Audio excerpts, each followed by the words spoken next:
आप आर्थिक विषमताओं की बात कर रहे हैं, मैं नहीं बोल रहा हूं। दत्तात्रेय होस बोले और एक बार नहीं दर्जन बार बोले कि 23 करोड़ लोग इस देश में 375 रुपया प्रतिदिन नहीं कमा पाते, 21 करोड़ लोग गरीबी रेखा से नीचे हैं, किसान 27 रुपए विशुद्ध किसानी से प्रतिदिन कमाता है।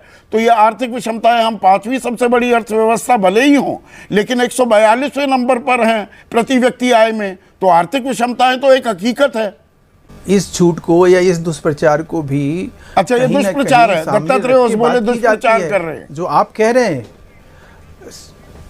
नहीं, ये सामने उन्होंने कभी इस तरह की बातें नहीं कही। जो आप बात कह रहे हैं कि विषमता की बात जो वो कह रहे हैं, उन्होंने ये बात कही कि हमारी जो स्थिति परिस्थिति थी उन सब चीजों से बाहर निकलने का काम हम बदस्तूर जारी रखे हुए हैं। अच्छा, उन्होंने नहीं कहा 23 करोड़ लोग 375 रुपए प्रतिदिन नहीं कमा पाते, 21 करोड़ लोग गरीबी रेखा से नीचे। भाई आज अगर आप अगर दत्तात्रेय जी के दत्ता जी के अगर बात के ऊपर बहस करना चाहेंगे, उसके ऊपर सारे फैक्ट के साथ मैं बैठूंगा और आपको बताऊंगा। निकाल लीजिएगा पिछले साल लगातार अगस्त नहीं है, आज सितंबर अक्टूबर में ये बयान है, दर्जनों मिल जाएंगे। मैं आज आपको फिर कहूंगा कि आज जो यक्ष प्रश्न है, आप 2024 की लोकसभा चुनाव लड़ने की जो बात है, आज जो ये फड़फड़ाहट और अकुलाहट है, ये कहाँ बढ़ेगी? ये बेचैनी किसके अंदर पैदा करने वाली है? जो आपने अभी सवाल रखे आलोक शर्मा जी, उससे वो कन्नी काट गए। ममता बनर्जी क्या जवाब देंगी? हेमंत सोरेन से क्या पूछा जाएगा? तो सवाल यह है कि आप अपने घटक अखिलेश यादव को आप क्या कह के उत्तर प्रदेश में उनका साथ लेंगे? किस तरह से आप आगे बढ़ेंगे? ये कौन सी न्याय यात्रा है? जो क्या अनुराग ठाकुर जी ने क्या गलत कहा? वर्ल्ड के विश्व के सबसे बड़े नरसंहार का न्याय आपने किया ही नहीं। जिन्होंने नरसंहार किया, गुजरात दंगे भी उसमें शुमार हैं। गुजरात दंगा भी कोई छोटा दंगा नहीं था। है नहीं, 84 का दंगा याद होता है, 2002 का भूल जाते। सुन लीजिए, जवाब सुन लीजिए। हाँ। जवाब सुन लो। अरे मेरे भाई, मैं उसका जवाब 10 साल थे ना आप सरकार में, मनमोहन सिंह की सरकार चली 2004 से लेके 2014 तक, कर लेते ना इंसाफ। कौन मना करने जा रहा था? लेकिन कम से कम देश के साथ न्याय के नाम पर, कभी जोड़ों के नाम पर, कभी किसान के नाम पर, कभी खाट के नाम पर, कभी चौपाल के नाम पर राहुल गांधी भारतीय जनता पार्टी के अच्छा, किसान की आपने बात की, भारतीय जनमानस, जब देश के उपराष्ट्रपति कहते हैं किसानों का अपमान कर दिया, जाटों का अपमान कर दिया, उनकी जब मिमिक्री की जाती है और ये आखिरकार WFI को सस्पेंड करना पड़ा, कोई संन्यास ले रहा है, कोई अपना पद्मश्री वापस कर रहा है, कोई खेल रत्न अवार्ड वापस कर रहा है, या किसान 378 दिन बैठे रहे, तब अपमान सम्मान की बात।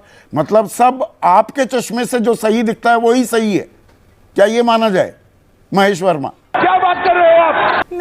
नहीं संदीप भाई, नहीं संदीप भाई, फिर तो इंसाफ नहीं होगा ना। देश देख रहा है। हाँ बिल्कुल देख रहा है। अपमान क्या हुआ? नहीं, अपमान और सम्मान नहीं, अपमान, लोकतंत्र में अपमान और सम्मान आप किसको कहते हैं?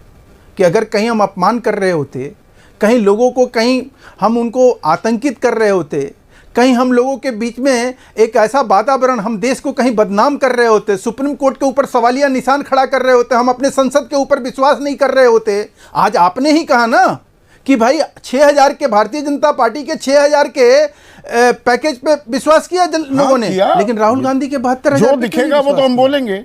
पर 146 सांसद निलंबित क्या मतलब था? उसमें जनप्रतिनिधि जो आपने मैंने चुनकर भेजे, उनका अपमान नहीं है क्या? उनको बाहर निकाल दो। फिर सब हल्ला काटे हुए थे, सबने दंगल वहां कुश्ती कर रहे थे। कह रहे हैं कि आप नहीं, वो आपने गिनाया ना, आप वो गिनाए ना आपने कि किसान आंदोलन से लेके आपने पहलवान की बातें, आपने सब चीज कही। अगर हमारे कहीं गुण दोष के आधार पर जनता तय करती है कि भारतीय जनता पार्टी ऐसा काम नहीं करती है, तो गारंटी की गाड़ी चल रही है मजबूती से, और मोदी की गारंटी पर भरोसा है। ठीक है, अच्छा बात नहीं है। भी अपनी नाराजगी तकलीफ का इजहार कर दिया केसी त्यागी ने।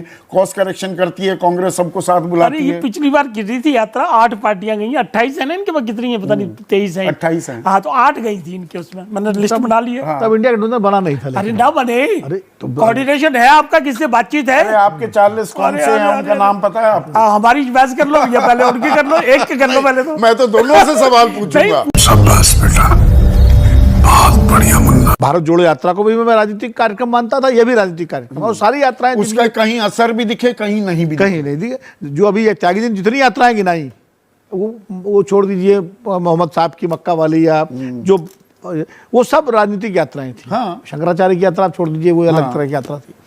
तो ये राजनीतिक आयोजन है और कांग्रेस पार्टी इस बात को मान रही है, जो भी आलोक शर्मा ने भी कहा कि न्याय योजना ये लाए थे मैनिफेस्टो में अपने चुनाव घोषणा पत्र में, और चुनाव चल रहे थे तो वाकई नीचे तक नहीं पहुंचा पाए लोग। अब जो कि यात्रा के जरिए इस अपनी न्याय योजना को या न्याय की सारी नारे को, चूंकि गारंटी वाला जो नारा था वो तो अभी आपने अपने संबोधन में कहा ही, जो हमारे यहाँ बात हो रही थी, वो कर्नाटक में कांग्रेस ने उठाया था, लेकिन उसको बीजेपी ने बहुत सलीके से अपना नारा बना लिया। तो साला होना ही चाहिए। बहुत तरीके से मोदी जी का नाम जोड़ दिया, मोदी की गारंटी हो गई। तो अब दूसरा एक नैरेटिव चाहिए, दूसरा नारा चाहिए, एक स्लोगन चाहिए, तो न्याय, तो मोदी की गारंटी और राहुल का न्याय, आप इसको ऐसे भी देख सकते हैं कि ये उनके बीच में जो होगा। जब ये 20 मार्च की यात्रा कल्मिनेट करेगी तब तक चुनाव में देश चुनाव का दौर घोषणा हो चुकी होगी और प्रक्रिया शुरू हो चुकी है। तो जो न्याय का नैरेटिव है कांग्रेस पार्टी का और इंडिया गठबंधन का भी बनेगा वो, क्योंकि मुझे नहीं लगता है कांग्रेस पार्टी ऐसी मूर्खता करेगी कि इंडिया गठबंधन को नहीं बुलाएगी। इसके अंदर राम मंदिर में जो प्राण प्रतिष्ठा होनी है, रामलला विराजमान हो जाएंगे बाकायदा, वो भी आयोजन 22 के बाद फिर वो खबर नहीं होगा। हाँ, वो 22 पहला हफ्ता इस यात्रा का वो तो राम के नाम रहेगा। और मान लीजिए 22 के बाद 24, 25, 4-5 दिन और खबर चलेगी ज्यादा से ज्यादा, लेकिन उसके बाद फिर यात्रा चलेगी, उधर चुनाव की घोषणा का टाइम आ जाएगा और ये चीजें चलेंगी। मुझे लगता है शायद ये बड़ी रणनीति के तौर पर इसको इस तरह रखा गया है कि शुरुआत तो राम मंदिर के आयोजन से पहले कर दी, लेकिन ले जाएंगे इसको, रायता फैल गया था, यकायक सिमट गया यात्रा को लेकर, बिल्कुल चुनाव तक ले जाएंगे इसको। और चुनाव तक ले जाकर के उसमें देखिए मुझे जो पर सबसे बड़ी अड़चन जिसकी पीड़ा का इजहार भी किया केसी त्यागी ने, पूरा इंडिया गठबंधन उसको साथ ले लेते तो नहीं लेंगे, ऐसा नहीं लेंगे। मुझे मेरी जो जानकारी थोड़ी बहुत है कि सारे नेताओं को चिट्ठी जाएगी, सारे नेताओं को आमंत्रित किया जाएगा। कार्यक्रम तो कांग्रेस पार्टी का है, राहुल गांधी का। देखिए बीजेपी की विकसित भारत यात्रा चल रही है, उसमें कौन सा एनडीए घटक शामिल है? कोई है क्या उसमें? इनकी पार्टी वाले हैं क्या? चिराग पासवान जा रहे हैं उसमें? नहीं जा रहे। गजब बेइज्जती है। तो ये पार्टियों के आयोजन अपने होते हैं, उसके बाद आप बुलाते हैं उसमें। अभी परिवर्तन यात्रा बिहार में नीतीश कुमार जी ने इन लोगों ने की थी, उसमें कौन सा कांग्रेस पार्टी गई थी? तो ये दल अपनी अपनी यात्राएं करते हैं, लेकिन आप अपने अतिथि के रूप में अपने सहयोगी को बुलाते हैं और उसमें जाते हैं। पिछली बार भारत जोड़ो यात्रा में भी महाराष्ट्र में एनसीपी शामिल हुई, शिवसेना शामिल हुई, शिवसेना, तमिलनाडु में जिनके जिनसे गठबंधन था उनका वो सब शामिल हुए। और जिनसे गठबंधन होने की उम्मीद थी उन्होंने चिट्ठियां भेजी।